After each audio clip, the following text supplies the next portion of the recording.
Iran आणि Israel युद्धाचा परिणाम आता एअर इंडियाच्या विमान तिकिटांवर होतोय। मध्य पूर्वेमध्ये सुरू असलेल्या इराण आणि इस्रायल संघर्षाचा परिणाम आता विमान प्रवासावर सुद्धा दिसू लागलाय। वाढत्या जेट इंधनाच्या किमतीमुळे एअर इंडियाने देशांतर्गत आणि आंतरराष्ट्रीय उड्डाणांच्या तिकिटांवर इंधन अधिभार वाढवण्याचा निर्णय घेतला आणि त्यामुळेच हा विमान प्रवास आता अधिकच महाग होणार आहे।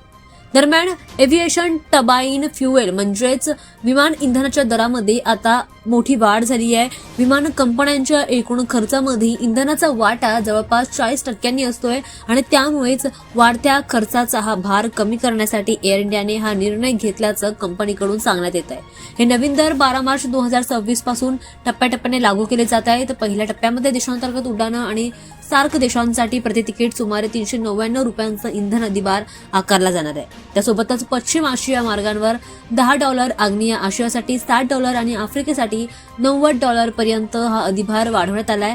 18 मार्च पासून युरोप, उत्तर अमेरिका आणि ऑस्ट्रेलिया मार्गांवर आणखी जास्त अधिभार लागू होतोय।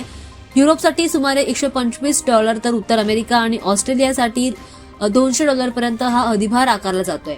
मध्य पूर्वेमध्ये सुरू असलेल्या तणावामुळे आता जागतिक स्तरावर कच्च्या तेलाच्या किमती वाढल्यात आणि त्यामुळे केवळ भारतातच नव्हे तर अनेक देशांतील विमान कंपन्यांनीही तिकीट दर वाढवायला सुरुवात केली आहे। त्यामुळे आता जर तुम्ही विमानाने प्रवास करत असाल तर आधी या तिकिटांचा दर काय आहे तो माहीत करून घ्या आणि नंतरच प्रवासाचं नियोजन करा। खरं तर महत्त्वाचं म्हणजे 12 आणि 18 मार्च पूर्वी बुक केलेल्या तिकिटांवर नवीन अधिभार आकारला जाणार नाहीये, पण जर तिकिटाची तारीख किंवा मार्ग जर तुम्ही बदलला तर नवीन भाडं नक्कीच अधिभार लागू जाऊ शकतं। त्यामुळे या माहितीची नोंद घेणं गरजेचं आहे।